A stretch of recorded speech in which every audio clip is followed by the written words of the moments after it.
Sebelum menikah mereka tanda tangan perjanjian pranikah yang intinya Inge setelah bercerai nanti nggak akan dapat harta apa-apa karena semua harta adalah milik Ari Wibowo. Jujur saya September nanti sudah mau 20 tahun menikah ya. Saya nggak pernah punya perjanjian pranikah. Ayu Petri dan Hai semuanya, apa kabar? Kali ini saya hanya pengen share beberapa hal saja. Jadi teman-teman cuma akan lihat muka saya saja, yang nggak suka video ngomong bisa di skip saja. Nah biasanya saya jarang banget nonton video tentang gosip selebriti, terutama karena saya tinggal di luar negeri, nggak seberapa mengikuti. Tapi karena kerjaan saya di YouTube, setiap hari saya lihat di YouTube dan berita ini saja yang nongol di rekomendasi saya. Biasanya tuh tentang Ari Wibowo dan Inge Anugrah yang sedang dalam proses perceraian gitu. Sekedar info untuk teman-teman dari Malaysia yang sedang nonton video ini, Ari Wibowo tuh aktor legendaris banget, mungkin idola para wanita di tahun 2000-an atau 90-an ya. Pokoknya waktu saya masih muda dulu gitu. Dan istrinya namanya Inge Anugrah ini, dia selama 17 tahun pernikahan mereka cuma jadi ibu rumah tangga, tapi dia tuh aslinya dari orang kaya. Lulus kuliah S1 dari Kanada, lulus S2 Master's Degree itu dari Australia, jadi beneran orang kaya. Cuma ya memang setelah mengandung dia berhenti dari bekerja, jadi nggak punya penghasilan apa-apa. Yang saya tonton kemarin ya, salah satu masalahnya adalah sebelum menikah mereka tanda tangan perjanjian pranikah yang intinya Inge setelah bercerai nanti nggak akan dapat harta apa-apa karena semua harta adalah milik Ari Wibowo. Nah di video ini saya nggak akan nimbrung memberikan komentar tentang perkawinan mereka karena saya nggak kenal mereka. Yang saya ingin fokuskan adalah tentang perjanjian pranikah ini tadi. Karena kalau saya tonton ya banyak video terutama dari pasangan kawin campur yang menekankan betapa pentingnya untuk punya perjanjian pranikah ini, terutama untuk teman-teman yang mau menikah dengan orang asing. Tapi jujur saya September nanti sudah mau 20 tahun menikah ya. Saya nggak pernah punya perjanjian pranikah. Sebelum kita bahas lebih lanjut, kita kenalan dulu terutama untuk teman-teman yang baru gabung. Nama saya Ayu. Saya sekarang tinggal di Kuala Lumpur, Malaysia bersama suami saya Joel, orang Hongaria, dan anak kami. Sebelumnya kami pernah juga tinggal di Hongaria dan di Singapura. Total sudah menikah hampir 20 tahun itu tadi. Jadi saya jujur-jujuran saja ya, di Eropa itu kebanyakan pasangan menikah nggak punya perjanjian pranikah.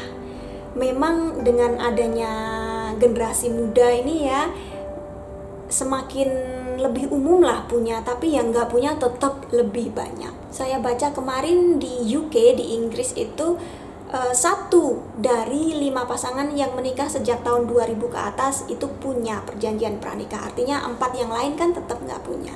Mungkin kita perlu lihat dulu perjanjian pranikah itu apa sih? Itu kan perjanjian antara 2 orang yang akan menikah dan itu biasanya mengatur tentang pembagian harta. Ada juga sih pengaturan tentang hutang, tentang biaya perawatan anak dan lain-lain, tapi biasanya yang paling penting itu adalah tentang pengaturan harta. Secara umum di dalam perkawinan, harta yang didapat akan menjadi harta bersama suami istri. Tapi kalau ada perjanjian pranikah yang isinya memisahkan harta, ya harta suami akan tetap jadi harta suami dan harta istri juga akan tetap jadi harta istri. Selain itu ada pula harta bawaan, artinya harta yang didapat sebelum menikah. Ini juga akan tetap jadi harta masing-masing dan kalaupun cerai ya tetap akan jadi harta masing-masing. Nah dari situ jelas kan tujuannya untuk melindungi harta masing-masing pihak. Tapi ada kasus misalnya seperti saya, waktu saya menikah saya belum bekerja, jadi saya nggak punya harta bawaan apa-apa. Dia tanya, kamu mau teken perjanjian pranikah atau tidak? Dan saya bilang ya ngapain gitu, ngapain kita harus bayar lawyer untuk tanda tangan perjanjian seperti itu sementara saya nggak punya penghasilan. Semua ini hasil gaji kamu, pendapatan kamu gitu. Jadi ya Sampai sekarang kami pun nggak punya. Apa berarti saya dirugikan? Justru tidak, karena dalam prakteknya selama pernikahan kami, harta kami justru dicampur, dikelola bersama, padahal sebagian besar itu adalah hasil kerja suami. Lagian suami juga sadar ketika saya memutuskan untuk keluar bekerja dulu, itu tujuannya murni untuk ngurus anak dan keluarga. Info dulu, jadi sebelum saya punya anak, saya dulu bekerja sebagai penerjemah di salah satu stasiun televisi di Singapura. Begitu saya hamil, lalu saya keluar karena ya kami sudah mikir, nanti anak ini yang ngurus siapa? Bisa sih, misalnya saya tetap kerja, kemudian kami menyewa babysitter atau nanny gitu ya, atau asisten rumah tangga buat ngurusin anak bayi. Tapi kami kan idealis, mau membesarkan anak ini sendiri atas usaha sendiri gitu. Jadi saya keluar dari pekerjaan, otomatis sumber pendapatan keluarga yang dulunya berasal dari 2 orang berkurang jadi dari suami saja, tapi dia juga sadar dan bertanggung jawab, dia harus berusaha memenuhi kebutuhan keluarga kami. Di lain pihak saya juga berusaha mengerti kalau pendapatan kami sudah nggak sebanyak dulu lagi, jadi harus dikurangi ya. Itu namanya suami istri kan harus ada saling pengertian. Jadi dari situ suami alhamdulillah paham ya, kami hidup ini kan nggak selamanya, jadi sekarang ini masih hidup, masih kuat, masih mampu bekerja ya harus mempersiapkan untuk nanti. Kita nggak tahu siapa yang suatu saat dipanggil Tuhan duluan, apakah saya meninggal duluan atau dia meninggal duluan. Jadinya semua aset yang kami kelola ini diatasnamakan nama berdua. Kalau ada apa-apa gampang saja gitu loh untuk mengelola. Apalagi sekarang ini kami tinggal di negara lain, ini bukan negara saya maupun negara suami. Kalau ada apa-apa siapa yang mau bantu gitu, jauh dari keluarga kan. Kalau kami mau beli rumah yang sekarang ini belum ya di sini, itu pastinya atas nama berdua. Kami bikin perusahaan itu juga atas nama berdua. Mau investasi itu atas nama berdua. Pokoknya seperti itu cara kami mengelola keuangan keluarga. Kemarin waktu saya nonton berita Ari Wibowo dan Inge Anugrah itu saya sampai nangis teman-teman. Ya kasihan ya, gimana pasangan yang segitu serasinya saja bisa bercerai. Tapi saya baca komentar-komentar netizen gitu, ada yang nggak cuma ada yang, tapi banyak yang bilang kalau sekian lamanya mereka menikah tapi Inge nggak pernah dikasih duit bulanan. Dalam artian duit untuk dia terserah mau diapain gitu. Kadang-kadang kan ada setiap bulan istri dikasih suami duit segini untuk bersenang-senang lah, untuk beli tas branded lah, untuk ditabung, terserah istrinya gitu sebagai tanda penghargaan, mungkin seperti itu. Nah, Inge nggak pernah dikasih. Saya mau share saja, sebenarnya seperti saya ini juga, saya nggak pernah dikasih duit. Ayo ini duit kamu boleh pakai untuk beli perhiasan lah, untuk beli tas branded seperti itu. Saya juga 20 tahun menikah ini nggak pernah dikasih seperti itu, tapi kebutuhan saya dicukupi. Dan juga akun bank yang kami punyai itu atas nama berdua. Kalaupun saya mau pakai beli baju, beli ini, beli itu, ya ambil saja dari situ. Nggak ada dana khusus yang disediakan oleh suami.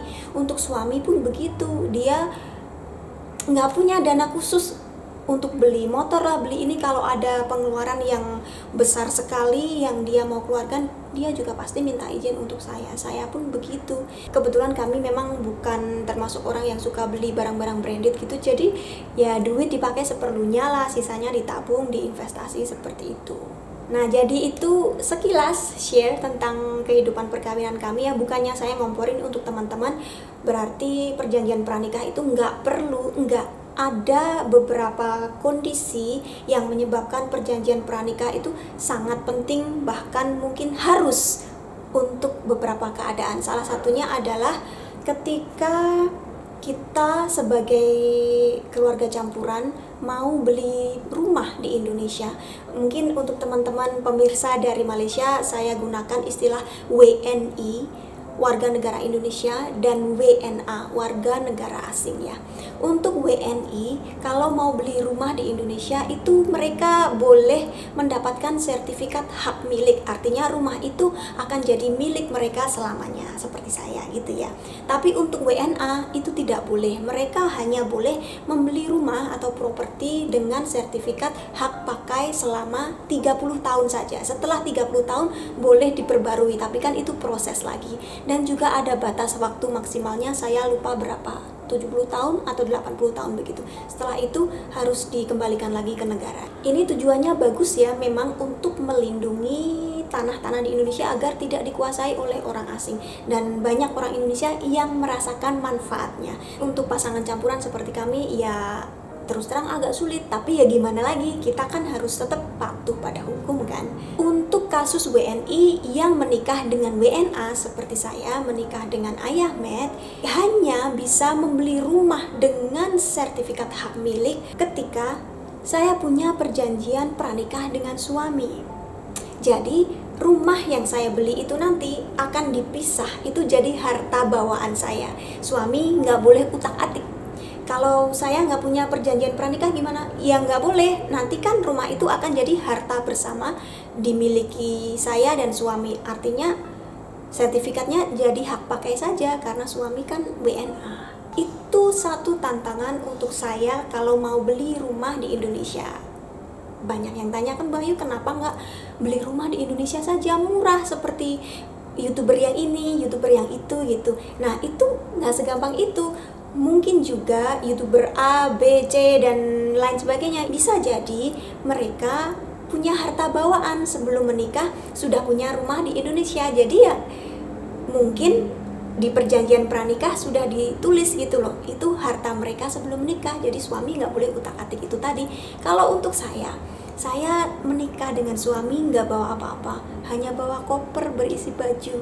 Dan saya nggak mau harta dipisah gitu kan, karena saya nggak punya harta. Tapi begitu saya mau beli rumah di Indonesia sekarang ini mungkin, dan harga rumah segitu ya teman-teman, saya terus terang nggak punya duit, saya sendiri itu nggak punya. Kalau mau beli rumah harus minta suami. Masa saya minta, Ayah Met tolong beliin rumah untuk saya di Indonesia, tapi nanti kita bikin perjanjian rumah itu jadi milik saya, kamu nggak boleh utak-atik gitu kan, namanya nggak tahu terima kasih kayak gitu. Untuk kami perjanjian pranikah ini kurang sesuai, itu saja. Untuk orang lain ya bisa jadi penting. Intinya kita harus memperhatikan dua hal ketika kita mau membuat perjanjian pranikah. Yang pertama, apakah kita punya harta? Kalau kita nggak punya harta, kemudian kita bikin perjanjian yang harta kita dipisah, ya kita nggak akan dapat apa-apa kan. Yang kedua, kita harus melihat apa isi perjanjian itu. Kadang-kadang perjanjian itu masih bisa melindungi kita. Misalnya kalau perjanjian itu mengatur tentang hutang piutang, misalnya hutang suami dipisah dengan hutang istri. Ketika mereka bercerai, ternyata suami hutangnya banyak banget gitu. Tapi kan berdasarkan perjanjian ini sudah dipisah, jadi bank tidak akan menagih ke istri. Pokoknya jangan sampai tanda tangan apapun tanpa membaca isinya seteliti mungkin. Itu saja sih yang paling penting. Idealnya sih ketika pasangan memutuskan akan menikah itu sudah sama-sama mapan, sama-sama punya harta, dan sama-sama punya pendapatan. Jadi kalaupun mereka membuat perjanjian pranikah yang artinya harta akan dipisah, kalaupun mereka cerai ya nggak akan masalah, nggak akan rebutan harta gunung ini karena semuanya sudah diatur itu tadi. Tapi kan dunia ini penuh dengan hal yang kurang ideal. Ya jangan putus asa, kita cari, dan pasti semoga akan ada jalan keluarnya. Anyway teman-teman, terima kasih sudah menonton video ini. Semoga bermanfaat. Sampai ketemu di video berikutnya. Bye bye.